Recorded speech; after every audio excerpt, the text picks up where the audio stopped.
is not activated, but it can be induced. Again, RNA polymerase needs the light coming from the activator to find the promoter. So when glucose is present, the digestion of lactose is very, very slow. It's in the background, and you can consider it not being digested. And that's what these graphs are trying to show you. So growth on glucose or lactose. So here's the growth, think of the division. So here's a cell in the broth, dividing. When the cell is given lactose, it takes a lot longer to reach the same concentration, the same number of cells as glucose, as when it's given glucose. So if this is the same concentration, actually, it never reaches the same. Point of this graph is that when you give the bacteria glucose, it's going to grow a lot faster. It's more efficient at getting energy from glucose and can create ATP faster than lactose. But when glucose is absent, I'm not going to turn away lactose. I can still get energy from lactose. Now, is the bacteria consciously choosing to eat glucose over lactose? No, it's all due to the regulation of the lac operon. When glucose is present, cyclic AMP is unable to coactivate CAP. CAP is unable to bind to the promoter. RNA polymerase is unable to find the promoter.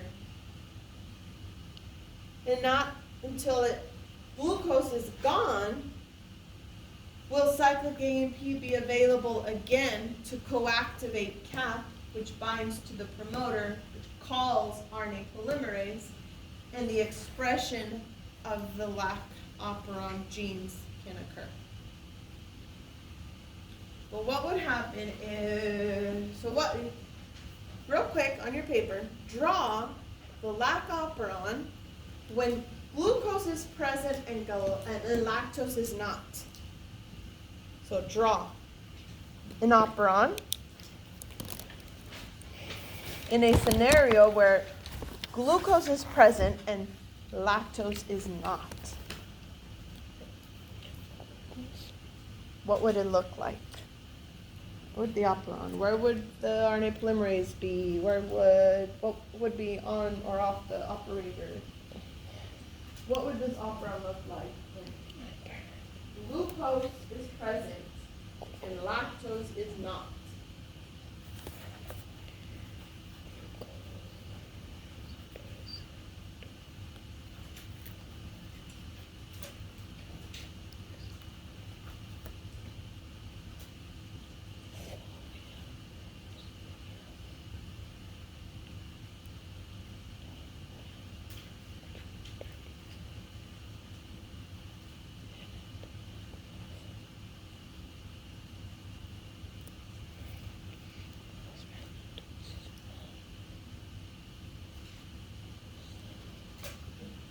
Start with your operon.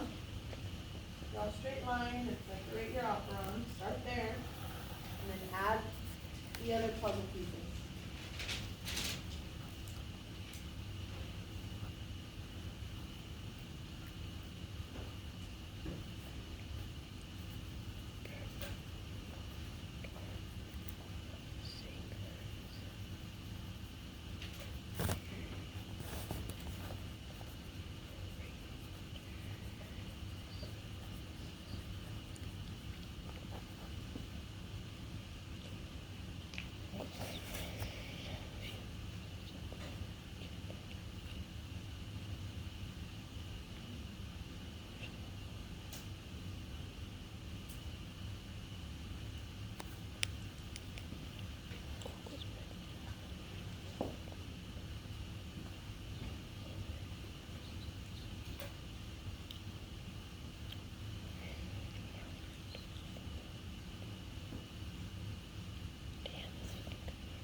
I'm stuck because there shouldn't be anything bound to because glucose is not present.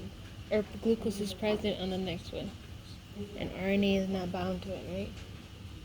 So it's saying if glucose was present, it'd be like that. But then lactose is not. But there's lactose. So what do you do? What's different if there's no lactose?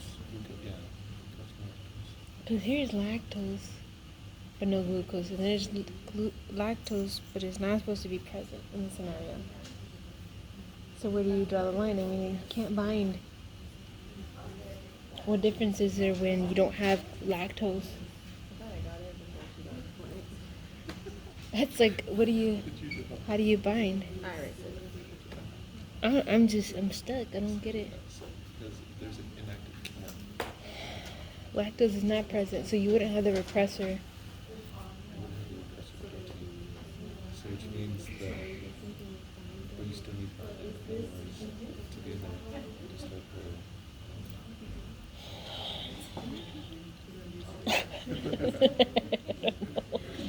This is a conundrum for me. I don't know. So you wouldn't have it repressed because Oh, so you do have a repressor gene for, or would you have a repressor protein? Because there's no lactose present. Oh wait, no. So then, correct. You So got then me. is it activated? Turn off gene expression. Lactose is gone. Oh, you turn off gene expression. Wait. So the inducer. In a sense, that's what's going on, right? It's being repressed. Inducible. So how do I repress? So would there be an induce? It's already off. Uh-huh. It's not considered repressed even though it's like So, a different way of using the words. An inducible operon normally is off, meaning normally is repressed. Because she says if there's all the lactose gone, then you turn off the gene expression, right? Repressing bowl is. So this has to be it off. can be repressed. There is something repressing it. Therefore, it is repressed. And you need to draw can be the turned thing off. that's repressing it. Yes. What is So it should be repressed. Right? Always on can be turned off. So you turn it off when there's no lactose. But here's this specific sequence. So a repressible operon is always on. Oh, so wouldn't it have An induced for inducible glucose? operon is always And then- off. And what's turning it off is a repressor. So it's being And then a repressed lactose?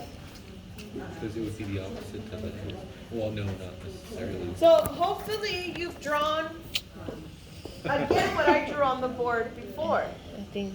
In this scenario, the lac operon is being repressed by the repressor protein, and it is inactive. So you have so many words that we need to play with. Right. So right now, this operon, as it appears, is inactive. Why? Because CAP is missing cyclic AMP. Right. We don't have any cyclic AMP, so CAP is inactive. Therefore, the operon is inactive. Not activated. But hold on. So right now it is inactive. I said in a scenario where glucose is present and lactose is not, the lac operon would be inactive. And it's also not induced. Therefore, it's repressed. And I added too many people. Two S's.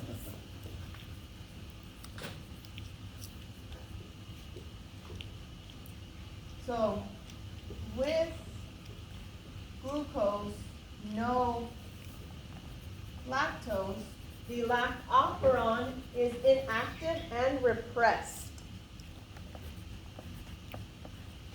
So an inducible operon is normally off, but what's turning it off? The repressor protein. Therefore, it's repressed. It's being repressed. Yes. So the regulatory gene is constantly creating Yes. the repressor protein? Yes. Okay. And it only shuts it off when the lactose. So the repressor protein will only change shape when lactose binds to it, inducing the operon. And that's this scenario here. In this scenario, label it in your notes. When lactose is present and glucose is not, the lac operon is activated and induced.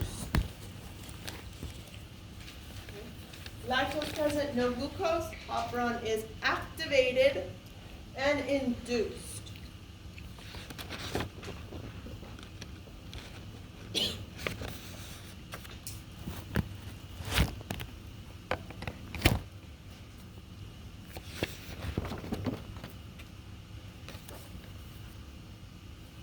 When lactose and glucose are both present at the same time, the operon can be induced. The inducer is present, but it is inactive. So the expression of the structural genes is almost non-existent.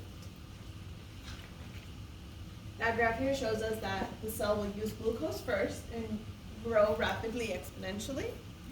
And then there will be a lag phase where they're transitioning from breaking down glucose to breaking down lactose. And the growth rate is slower because the cell does not obtain as much energy from lactose as it does from glucose. This is an example of an inducible operon who's normally repressed by a repressor protein. What about the opposite? This is a repressible operon, the complete opposite, but the puzzle pieces are still the same. I have an operon. The operon has a promoter, an operator, and structural genes. This is the tryptophan operon. Where is it? Tryptophan.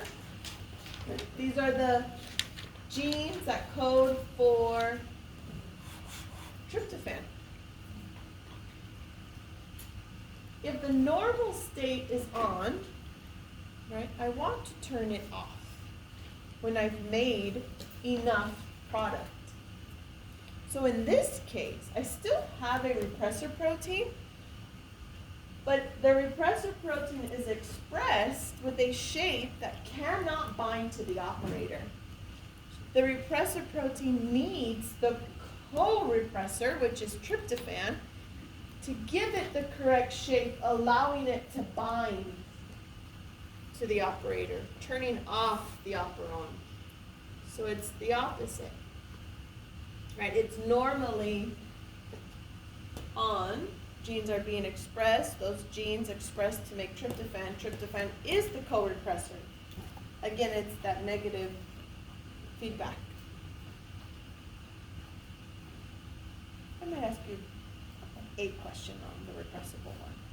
I will definitely ask you many multiple questions on the inducible. All right, I'll ask you enough that I can tell if you understand that it's the opposite. Questions? The lac operon is a tricky one. The first time you see it, and the first time you try to wrap your mind around it, it takes a while. It took me a while. And now it's just ABCs. So you need to get there. Tutoring, videos, book, writing it over and over and over again. And show me what you've come up with, your own summary, so I can confirm or deny.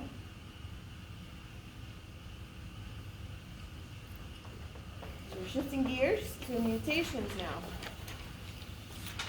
And then there's a question? So we've learned about DNA synthesis needed in order to replicate a cell through binary fission. In order to replicate a cell, I need many enzymes. I express those enzymes through transcription and translation. I can regulate when transcription and translation happen by turning on and off an operon. That's all normal function, everyday function of a cell. Yes? Why was CM not present in glucose? We just learned that it's busy with the breakdown of glucose. We're not learning how or where or when or in. It's not there. It's needed for glucose metabolism. I might try to find it this semester for when we cover metabolism. I usually don't. Mutations. So go back to one of those first slides that I've shown, that I put on your homework. Right. Gene is mutated. We're going to learn how a gene is mutated and then the effects of mutating a gene. So, right here. A permanent change in the genetic material. A permanent change in the gene sequence. Right? A permanent change in the instructions. And the instructions come from codons, and codons are 3 bases. So if I change a base in a codon, I could be changing the amino acid that it codes for. Write that down. Say it over and over again. A change in a codon could result in that codon coding for a different amino acid. That is a mutation. When the genetic sequence, the gene sequence is changed and results in a change in the amino acid sequence.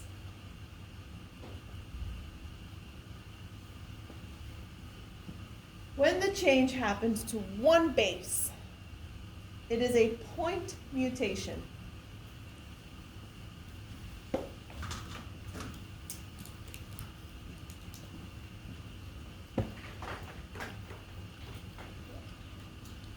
Somebody read me that code we had earlier that we actually decoded into the 3 amino acids that we had on the board. Let's use the same one. Not the DNA. Start with the DNA. ATG. So our DNA. Let's add more information. This is the leading strand that starts at 3 times, and we're going to start with the TAG.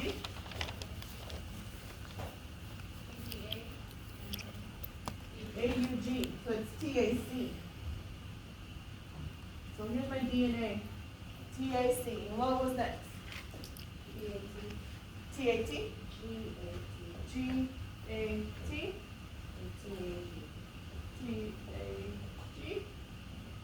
Now give me a stop codon from your notes earlier. AUU or AUU. So then it would be TAA. And that makes sense because I mentioned the Tata box, right?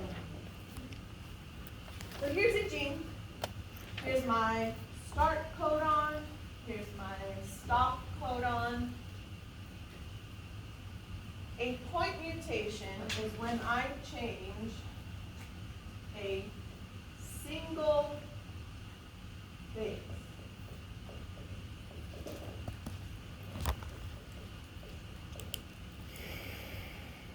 That point mutation could either be an addition,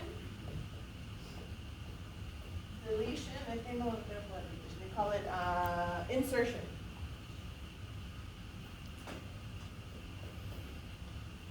Insertion or substitution. Let's do insertion first. So if we insert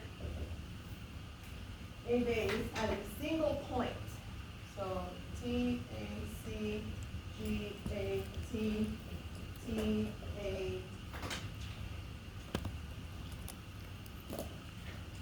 And just drawing them out by leaving them open. That means they're open spot. T, A, I inserted one, and then it's G, T, A, and A. Notice that when I insert a single base, the codons that come after that insertion get shifted. Insertions cause a frame shift. You know, we said that genes have thousands, millions of bases, right? So if I've inserted very early on in that gene, I've shifted thousands of codons that now code for a different amino acid. Let's do a deletion. So I can delete the codon. Let's keep the same codon. If I delete G,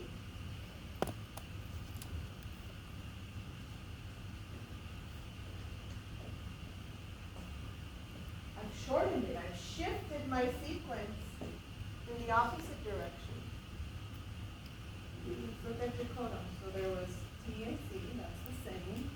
TAC, GAT, GAT, GAT. When I insert an extra adenine, I change TAG to TAA, and I change TAA to GTA. When I delete the guanine, I change TAG to TAT. And then I am missing